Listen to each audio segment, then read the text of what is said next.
بسم اللہ الرحمن الرحیم۔ اعوذ باللہ من الشیطان الرجیم وَلَقَدْ آتَيْنَا مُوسَى الْكِتَابَ وَجَعَلْنَا مَعَهُ أَخَاهُ هَارُونَ وَزِيرًا۔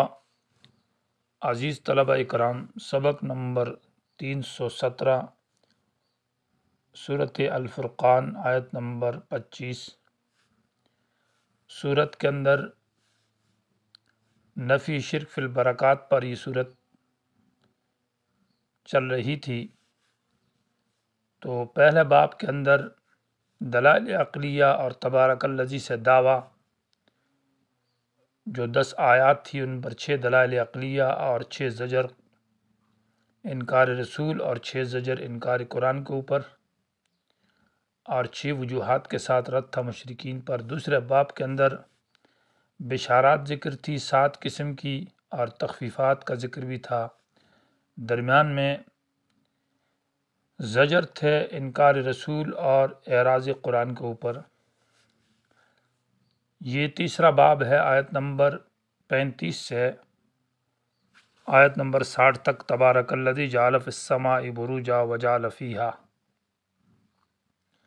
اس باب کے اندر 7 امور کا ذکر ہے، امور 7۔ تو وَلَقَدْ آتَيْنَا سے یہاں پر دلائل نقلیہ کا ذکر ہے جو کہ 7 ہیں۔ وَلَقَدْ آتَيْنَا مُوسَى الْكِتَابَ وَجَعَلْنَا مَعَهُ أَخَاهُ هَارُونَ وَزِيرًا، یہ ایک دلیل نقلی ہے۔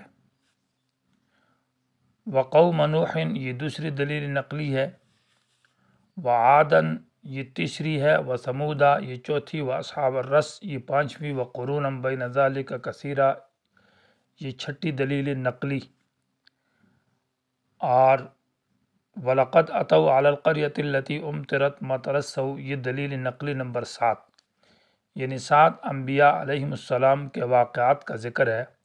چونکہ واقعات انبیاء یہ دلائل نقلیہ ہوتے ہیں دعوی کے اوپر، اور اس کا حاصل یہ ہے کہ اس میں ایک قسم کی تخفیف ہے کہ ان قوموں نے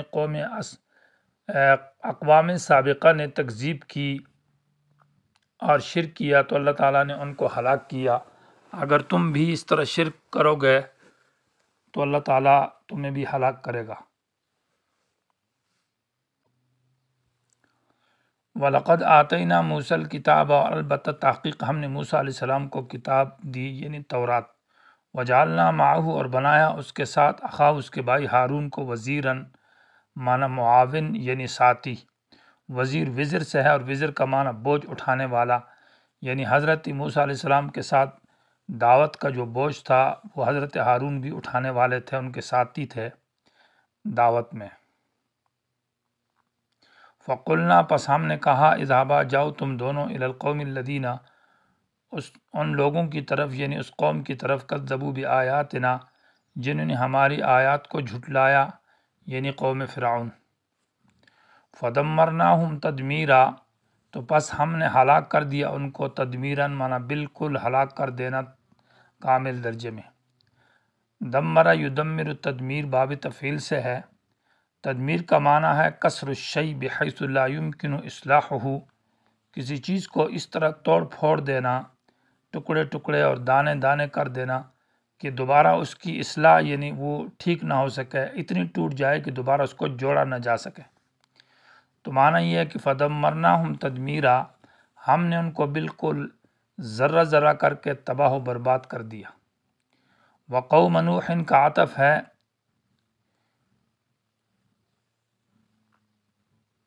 فدمرناہم کے ضمیر کے اوپر ہے، پس ہم نے ان کو ہلاک کیا۔ تو معنی یہ ہے کہ ودمرنا قوم نوح، اور ہم نے قوم نوح کو بھی ہلاک کیا، یعنی ان کو بھی ہم نے تباہ و برباد کر دیا اور ٹکڑے اور ذرے ذرے کر دیا۔ لما کذبوا، جب انہوں نے تکذیب کی، الرسول انبیاء کی، حالانکہ انہوں نے تو ایک نبی کی تکذیب کی جو حضرت نوح علیہ السلام ہے، لیکن ایک پیغمبر کی تکذیب یہ تمام انبیاء کی تکذیب ہے، کیونکہ سب کا مسئلہ ایک ہے جو مسئلہ توحید ہے، اللہ کی وحدانیت۔ اغرقناہم، ہم نے ان کو غرق کر دیا طوفان نوح کے اندر۔ وجعلناہم للناس آیہ، اور ہم نے بنایا ان کو لوگوں کے لیے آیتاً من عبرت کہ لوگ ان سے عبرت حاصل کریں، نشانی تھی، ایک عبرت تھی۔ وَأَعْتَدْنَا لِلظَّالِمِينَ عَذَابًا عَلِيمًا، اور تیار کیا ہم نے ظالموں کے لیے عذاب دردناک۔ یہ سارے ظالم تھے اس لیے کہ اللہ کا حق مخلوق کو دے دیا۔ اللہ کی جو توحید کا حق تھا وہ غیروں کے سامنے جھکتے رہے اور غیروں سے عبادت اور غیروں سے مانگتے رہے۔ وعادن یعنی فدمرنا عادن یا واہلکنا عادن، اور ہم نے ہلاک کیا قوم عاد کو بھی، و سمودا قوم سمود کو بھی، و اصحاب الرس اور کنویں والوں کو، یعنی رس کہتے ہیں کچا کنواں، تو اصحاب الرس کو بھی ہم نے ہلاک کیا، و قروناً اور بہت ساری قومیں بین ذالک اس کے درمیان میں، کثیراً بہت زیادہ، بہت ساری اقوام کو بھی اللہ تعالیٰ کہتے ہیں ہم نے ہلاک کیا، ان کا تذکرہ قرآن نے اجمالی کیا ہے۔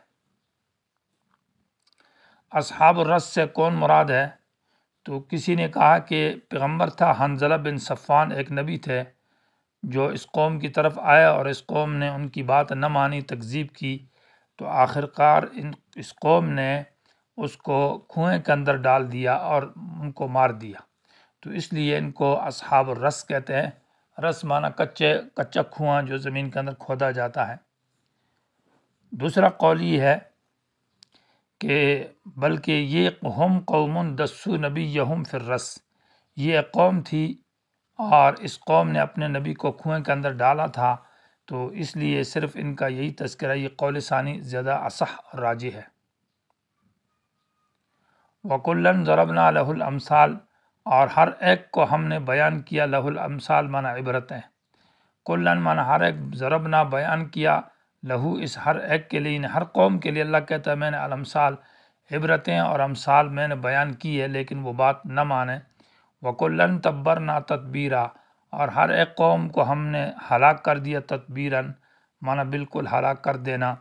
تتبیر کہتے ہیں کل شیء کسرتہ وفتتہ فقد تبرتہ، زجاج، امام زجاج نے لکھا ہے کہ تتبیر کہتے ہیں ہر ایسی شے کسرتہ جس کو آپ توڑ دیں، وفتتہ اور بالکل ٹکڑے ٹکڑے کر دیں، تو فقط تبرتہ گویا کہ آپ نے اس کو تباہ و برباد کر دیا، یہ تدبیر کا معنی ہے۔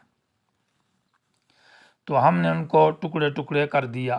وَلَقَدْ أَتَوْا، یقیناً یہ لوگ مکے والے آئے تھے، عَلَى الْقَرْيَةِ الَّتِي، اس گاؤں والوں پر، یعنی اس گاؤں پر، الَّتِي أُمْطِرَتْ مَطَرَ السَّوْءِ، جس پر بارش کی گئی بری بارش، مراد اس سے قوم لوط ہے، یعنی مکے والوں کا گزر اور آنا جانا قوم لوط کے پاس بھی ہوتا ہے، اور جس کے اوپر ایک بری بارش یعنی پتھروں کی بارش کی گئی تھی، اس قوم کو بھی ہم نے ہلاک کیا، انہوں نے تکذیب کی اور بدفعلی کی۔ افلم یکونوا یرونہا، کیا یہ مکے والے نہیں اس کو دیکھتے، یعنی انہوں نے ان اقوام کو اور ان جگہوں کو نہیں دیکھا، دیکھا تو ہے لیکن عبرت یہ حاصل نہیں کرتے اور نبی کے انکار سے باز نہیں آتے، پھر بھی استہزاء بالقرآن اور استہزاء بالرسول کرتے ہیں۔ بل کانوا لا یرجون نشورا، اصل بات یہ ہے کہ یہ امید نہیں رکھتے اور عقیدہ نہیں رکھتے نشوراً، دوبارہ زندگی کے، دوبارہ بعث بعد الموت یعنی دوبارہ اٹھ جانے کا عقیدہ نہیں رکھتے، اس وجہ سے آخرت پر ایمان نہیں ہے، تو رسول سے بھی انکار، قرآن کے ساتھ بھی استہزاء کرتے ہیں اور شرک کرتے ہیں اور توحید سے منکر ہیں۔ ایمان لانا تو دور کی بات، سوچنا تو دور کی بات، بلکہ وَإِذَا رَأَوْكَ، جب دیکھتے ہیں اے پیغمبر تجھ کو، تو إِن يَتَّخِذُونَكَ إِلَّا هُزُوًا، نہیں پکڑتے آپ کو مگر مذاق، یعنی پھر آپ کے ساتھ مذاق کرتے ہیں اور استہزاء کرتے ہیں اور ٹھٹا کرتے ہیں۔ اور وہ استہزاء اور مذاق کیا ہے؟ یقولون، یہاں پر مقدر ہے، کہتے ہیں اَهَذَا الَّذِي بَعَثَ اللَّهُ رَسُولًا، آیا یہ شخص ہے جس کو اللہ نے رسول بنا کر بھیجا ہے، ہذا برائے تحقیر کے لیے، یہ دیکھو یہ غریب آدمی ہے اور جی اس کا اتنا کوئی اعلیٰ بنگلہ اور کوٹھیاں اور اس کے پاس کوئی فرشتہ زور اس کا نہیں ہے، اور یہ اپنے آپ کو کہتا ہے کہ مجھے اللہ نے رسول بنا کر بھیجا ہے، تو اس طرح کی باتیں کرتے تھے اور رسول سے استہزاء اور مذاق کرتے تھے۔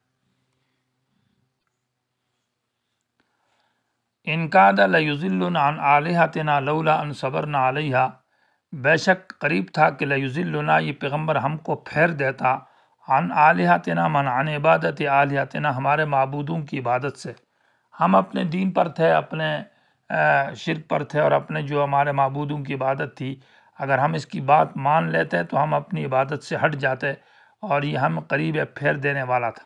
لولا ان صبرنا علیہا، اگر ہم نہ ڈٹ جاتے علیہا من علی عبادت آلہتنا، اپنے معبودوں کی عبادت کے اوپر۔ وسوف یعلمون، اور عن قریب یہ جان لیں گے، حین یرون العذاب، جس وقت یہ عذاب کو دیکھیں گے، کہ من اضل سبیلا، کون زیادہ گمراہ ہے باعتبار راستے کے۔ یہ تو ابھی اپنے آپ کو ہدایت والے کہتے ہیں اور اپنے آپ کو ٹھیک کہتے ہیں، لیکن اللہ کہتا ہے کہ عن قریب جب موت آئے گی اور جب قبر اور آخرت کا عذاب آئے گا تو یہ دیکھ لیں گے کہ من اضل السبیلا، گمراہ کون ہے۔ یہ تو پیغمبر کو کہتے ہیں کہ یہ گمراہ ہے اور اس کے ساتھ ہی گمراہ ہے، ہمارے طریقے سے اور ہمارے دستور سے ہٹ چکا ہے اور قوم سے ہٹا ہوا ہے۔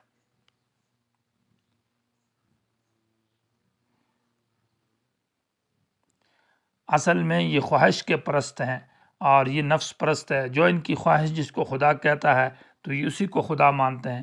ارائیتا، کیا آپ نے دیکھا نہیں، یعنی آپ بتائیں، اخبرنی، مجھے سمجھ بتائیں، من اتخذ، اس شخص کے بارے میں جس نے پکڑا الہو، اپنے معبود کو، ہواہو، اپنی خواہش، یعنی اپنی خواہش کو اپنا معبود بنایا ہے۔ جو خواہش جس کی عبادت چاہتی ہے تو بس یہ اسی کی عبادت کرتا ہے۔ خواہش چاہتی ہے کہ کسی پتھر کی عبادت کریں تو اس کی کرتا ہے، کسی درخت کی کریں تو اس کی کرتا ہے، کسی قبر کی خواہش چاہتی ہے تو وہاں جھک جاتے ہیں، کسی پیر یا کسی استاذ یا کسی مولوی کی چاہتی ہے تو وہاں جھک جاتے ہیں۔ کسی کے سامنے جب حاجتیں اور جس سے خوف اور ڈر ہوتا ہے اسی کو الہ بنایا ہوا ہے۔ کسی نے لات کو، کسی منات کو، کسی نے عزا کو، کسی نے درخت کو، کسی نے گنگا پہاڑ کو، کسی نے دریا کو، کسی نے جن کو، کسی نے فرشتے کو، کسی نے انسان کو، کسی نے نبی کو، کسی نے ولی کو، تو اپنی خواہش جو ہے اس کے مطابق عبادت کرتے ہیں۔ بعض حضرات نے یہاں مفسرین نے لکھا ہے کہ یہ ہواہو میں با زائدہ حذف ہے، معنی بے ہواہو۔ ارائیتا، معنی تو نے دیکھا اس شخص کو، اتخذ ہواہو الہہو، جس نے بنایا الہ معنی اپنا معبود، بے ہواہو معنی اپنی خواہش کے مطابق، یعنی بے ہواہو جو اس کی خواہش چاہتی ہے تو خواہش کے مطابق اس نے اپنا معبود بنایا ہے یا اپنی خواہش کو معبود بنایا ہے۔ اور اس دور کا سب سے بڑا صنم اکبر جو ہے وہ انسان کی خواہش، نفس پرستی اور جمہوریت ہے۔ افانت تکون علیہ وکیلا، کیا تو اس کے اوپر وکیلا معنی کفیلا، ذمہ دار ہے، معنی اس آدمی کو تو عذاب سے بچا سکتا ہے جس کی نفس پرستی اپنا نفس ہے اور خواہشات ہے۔